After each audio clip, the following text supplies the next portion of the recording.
రోడ్ల మీద పోతప్పుడు ఎడమ బందుకు కొన్ని బోర్డులు పెడుతుంటారు. ఈ రోడ్డుపై 40 కిలోమీటర్ల స్పీడే పోవాలని. కానీ ఎవరైనా చూస్తారా? దంచితేనే కిక్కుంటది. మరి మూల మలుపు ఉంది జర పైలమని బోర్డు పెడితే అటు దిక్కే చూడరబ్బా. హైవేల పక్కన బండ్లు ఆపొద్దని చెప్తే ఏడ పడితే ఆడ ఆపుడు, లొకేషన్ మంచిగుందని సెల్ఫీలు గుంజుడు. వాళ్ళకి సంబరం అనిపిస్తుండొచ్చు కానీ వెనక మరలా గింత డేంజర్ అవుతున్నది. మళ్ళా రోజుకు 22 టక్కర్లు, గంటకు 1300 ట్రాఫిక్ ఫైన్లు గిట్లున్నదట తెలంగాణల.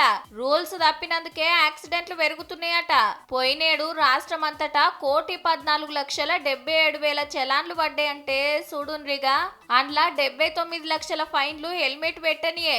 నా బండి నా ఇష్టం అని ఉరుకుడు, ఏటమటమైతే నెత్తులు వలుగుడు. ఓవర్ స్పీడ్ 7 లక్షలు, signal jump, cell phone driving చెరో 2 లక్షల చలాన్లు. మున్పు 25,000 యాక్సిడెంట్లు అయితే అందులో 10,000 రువ్వడిగా నడిపినందుకైనేనట. ఓవర్లోడ్ తోటి వస్తున్న బండ్ల మీద 3 లక్షల ఫైన్లు పడ్డాయట.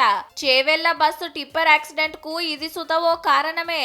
ఓవర్లోడ్ ఎక్కువగా ఉండడం వల్ల, పరిమితికి మించిన లోడ్ ఉండడం వల్ల కూడా ట్రక్ డ్రైవర్ కంట్రోల్ చేయకపోయి కూడా జరిగి ఉండవచ్చు అని చెప్పి పెగ్గేసి బండ్లెక్కి 2.5 లక్షల మంది, ట్రిపుల్ రైడింగ్ 4 లక్షలు, రాంగ్ రూట్ల దంచి 9.5 లక్షల కేసులైనాయట. రిమ్మల ఎట్లా నడుపుతారో, రాంగ్ రూట్ల ఎవరికి దాకిస్తారో తెలియదు.